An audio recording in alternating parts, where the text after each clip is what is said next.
Supreme court के जजेस की तादाद 21 करने का बिल सेनेट में पेश, ऑपोजिशन का एहतजाज। सेनेटर अब्दुल कादिर ने बिल पेश करते हुए कहा, सुप्रीम कोर्ट ऑफ पाकिस्तान में 53,000 से ज्यादा केसेस जेर इल्तिवा हैं।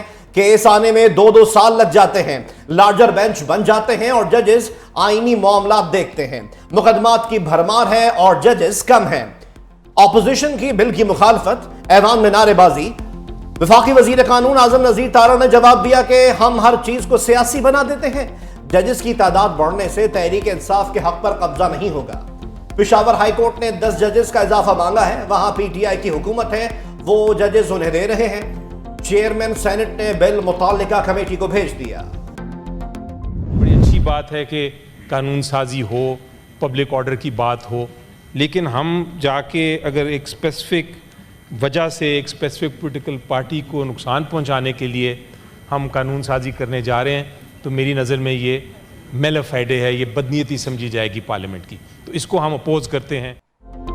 तहरीक इंसाफ के सेनेटर अली जफर ने हुकूमती बिल को जुडिशल मार्शल लॉ की कोशिश करार दे दिया। कहा, यह कानून एकदम से आया है कि जजेस की तादाद बढ़ा दी जाए। जुडिशल मार्शल लॉ के लिए 7 जजेस मांगे जा रहे हैं। हम 2 जजेस की तादाद बढ़ाने को तैयार हैं। अगर आपको जजेस की तादाद बढ़ानी है तो पहले मातहत अदलिया से बढ़ाएं। सैफुल्लाह अब्दो ने कहा कि पीटीआई को मखसूस नशिस्तें देने का फैसला आया, तब से ये जजेस की तादाद बढ़ाने की बात कर रहे हैं। एमल वली खान बोले, जब फैसले कहीं और से हों तो ऐसा होता है। मीडिया में खबरें आ रही हैं कि इजाफी जजेस किसको चाहिए।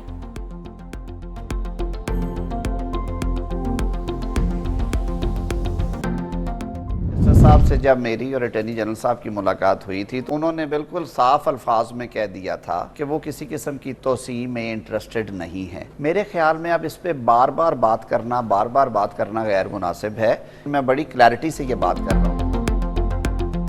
Chief justice of Pakistan justice Qazi Faez Isa extension नहीं चाहते। वफाकी वजीर कानून आजम नजीर तारड़ की एक बार फिर वजाहत। मीडिया से गुफ्तगू में कहा, chief justice of Pakistan justice Qazi Faez Isa ने वाज़ेह कर दिया है कि वो तौसी नहीं लेंगे। हुकूमत के पास भी आईनी तरमीम के लिए 2/3 अक्सरियत नहीं। ये बातें तब होंगी जब नंबर्स पूरे होंगे। हुकूमत से बातचीत पर एतराज। सहाफियों से गैर रस्मी गुफ्तगू में कहा, हुकूमत से बात करना इलेक्शन पर डाके को तस्लीम करना होगा। महमूद अचकजई की, हुकूमत से बात चल रही है, हमारी बात उनके साथ होगी जो फैसले की काबिलियत रखते हैं। जब भी मुज़ाकरात की बात होती है ये 9 मई का शोर मचाते हैं। 9 मई इनकी इंश्योरेंस पॉलिसी है, इसकी तहकीकात करनी चाहिए तो जुडिशल कमीशन बनाया जाए। ऑक्सफोर्ड यूनिवर्सिटी का चांसलर बनना पाकिस्तान के लिए एजाज होगा।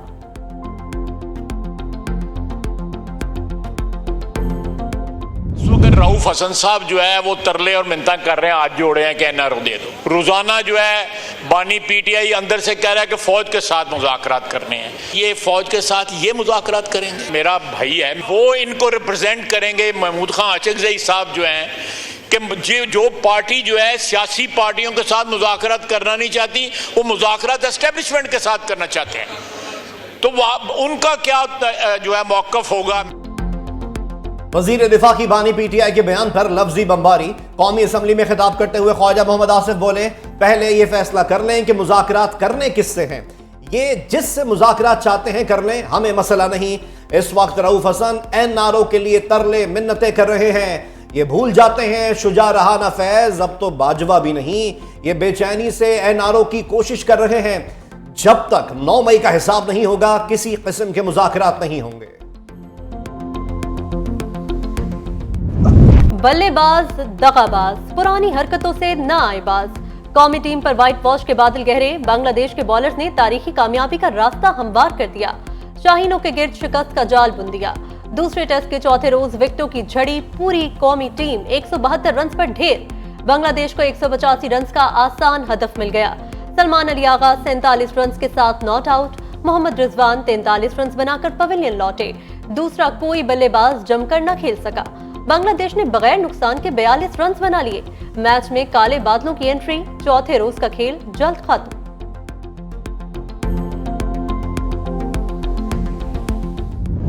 बंगाल टाइगर्स ने शाहीन बल्लेबाजों को चबा ही डाला। मेहमान टीम की बॉलिंग के आगे पाकिस्तानी बैटर्स के हाथ कांपने लगे। हसन महमूद ने 5 और नाहिद ने 4 खिलाड़ियों को ठिकाने लगाया। शान मसूद 28 रन पर ही बेबस। साइम अयूब 20 के हिंसे को ही छू पाए। खुर्रम शहजाद और मोहम्मद अली को खाता खोलने का मौका ही ना दिया। अब्दुल्ला शफीक ने 3, बाबर आजम ने 11 रन पर जवाब दे दिया। सऊद शकील 2 रन पर आउट।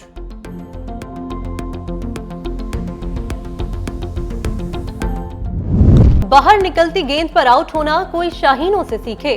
अब्दुल्ला शफीक, शान मसूद, बाबर आजम और मोहम्मद रिजवान का आउट होने का एक ही स्टाइल। दूसरे टेस्ट की दूसरे इनिंग्स में भी मुखालिफ टीम की गेंदबाजी को समझ ना पाए। चारों एक ही तर्ज की गेंद पर पवेलियन लौटे।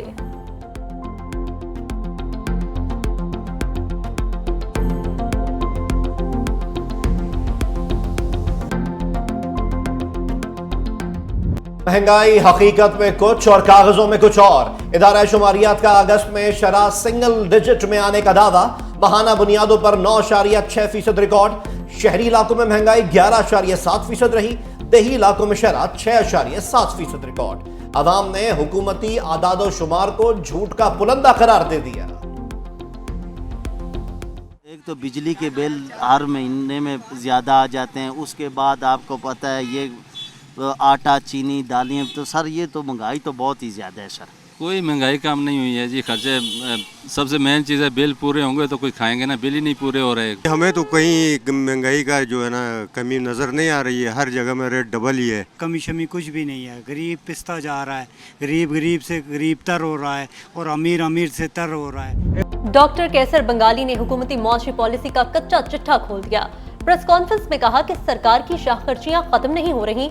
अखराजात में कमी पर हुकूमत की अदम दिलचस्पी देखने में आई। मुल्क दिवालिया हो चुका, गैर मुल्की कंपनियां मुल्क छोड़कर जा रही हैं। हम इदारे बेचना चाहते हैं लेकिन कोई खरीद नहीं रहा। स्मॉल इंडस्ट्रीज बंद हो रही हैं। इस्लामाबाद में इस पर कोई परेशान नहीं। 53 सरकारी इदारे बंद होने से 33 अरब रुपए की बचत हो सकती थी।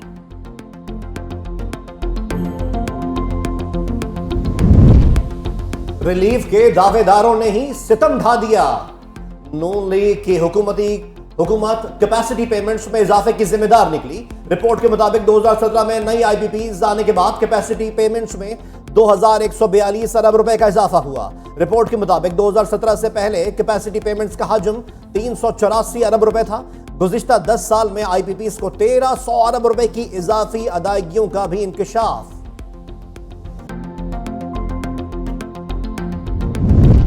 हाफिज नईमुर रहमान ने हुकूमत को लफ्जी कटहरे में खड़ा कर दिया। बोले, मौजूदा निजाम में ताकतवरों, दौलत वालों और हुक्मरानों की बालादस्ती है।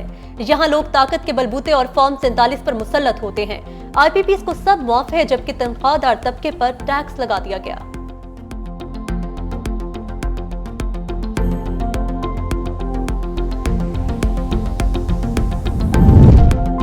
मनशियात दहशत गर्दी से बड़ा नासूर है। सीनियर वजीर से शर्जील इनाम मेमन का 2 टोक पैगाम। कहा, मनशियात इस्तेमाल करने वाला कितना ही बाअसर क्यों ना हो, कार्रवाई करेंगे।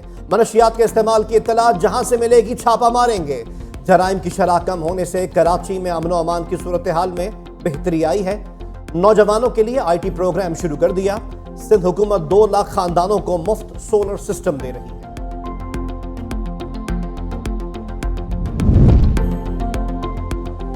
से वज़ीर आला बलोचिस्तान सरफराज बुगटी की मुलाकात। बलोचिस्तान में दहशत गर्दी की हालिया लहर और उस पर काबू पाने के इकदाम से मुतल्लिक ब्रीफिंग। सियासी सूरत हाल पर भी बातचीत। वज़ीर आला ने बारिशों के बाद सैलाबी सूरत हाल और उस पर काबू पाने के इकदाम से भी आगाह किया।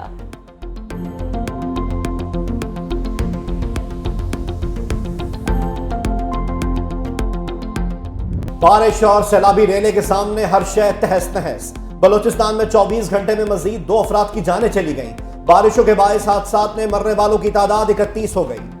जियारत में बारिश का पानी बागात में दाखिल। सैलाबी रेले की वजह से मेन शाहराह ट्रैफिक के लिए बंद। टंडोलायार में सैलाबी सूरत हाल, कच्चे मकानात मुनहदम, 2 बच्चे बरसाती पानी में डूब कर जान बहक। हरिपुर में आसमानी बिजली गिरने से नौजवान चल बसा। हरिपुर में बारिश से नदी नालों में तुग़यानी। सैलाबी रेला गुजरने से खानपुर रोड रेलवे स्टेशन से बंद। खानपुर का हरिपुर से जमीनी राब्ता मुनक़ता हो गया।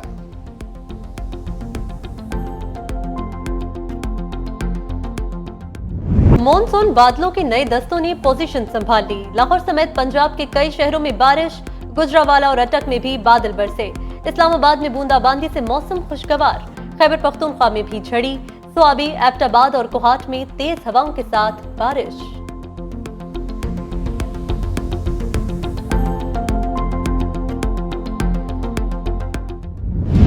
पुलिस के बहादुर जवानों ने आमर दुश्मनों का हमला नाकाम बना दिया। मियां वाली में 12 से 14 दहशतगर्दों ने कबूल खेल चेक पोस्ट पर रॉकेटों और हैंड ग्रेनेड से हमला किया। पुलिस के बहादुर जवानों का मुंह तोड़ जवाब, दहशतगर्द भागने पर मजबूर। फायरिंग के तबादले में एक एहलकार जख्मी। वजीर आला पंजाब मरियम नवाज शरीफ की चेक पोस्ट पर खवारजियों के हमले की मजम्मत। वफाकी वजीर दाखिला मोहसिन नकवी की पुलिस को शाबाश।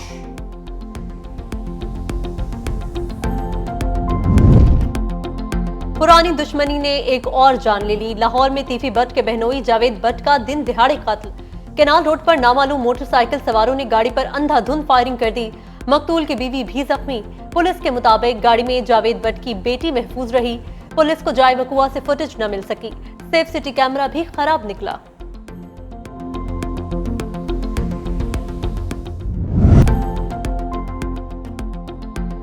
इब्राहिम रईसी के हेलीकॉप्टर हादसे की हतमी तहकीकाती रिपोर्ट आ गई। हादसे की वजह खराब मौसम और माहौलियाती हालात करार दिया। रिपोर्ट के मुताबिक परवाज के दौरान अचानक धुंध नमूदार होने से पायलट का विजन मुतासिर हुआ और हेलीकॉप्टर पहाड़ से जा टकराया।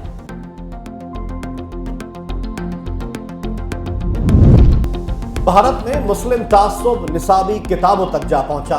मुगल बादशाह अकबर को स्कूल्स में अजीम शख्सियत के तौर पर नहीं पढ़ाया जाएगा। राजस्थान के वजीर तालीम मदन दिलावर का कहना है, अकबर बादशाह कई बरस तक मुल्क को लूटते रहे। अकबर बादशाह की जगह हिंदुओं के आबाओ अजदाद को निसाबी कुतुब में शामिल किया जाएगा।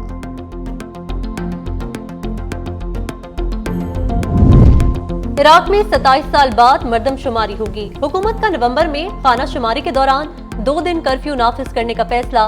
वज़ीर आज़म मोहम्मद अस-सुदानी का कहते हैं, तमाम सूबों में 20 और 21 नवंबर को कर्फ्यू नाफिज होगा।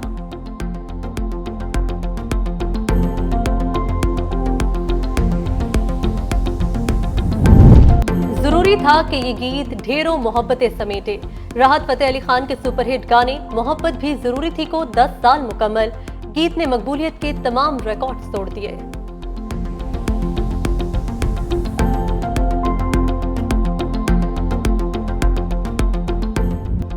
और तुम तो कहते थे बाहर आएगी लौट आऊंगा।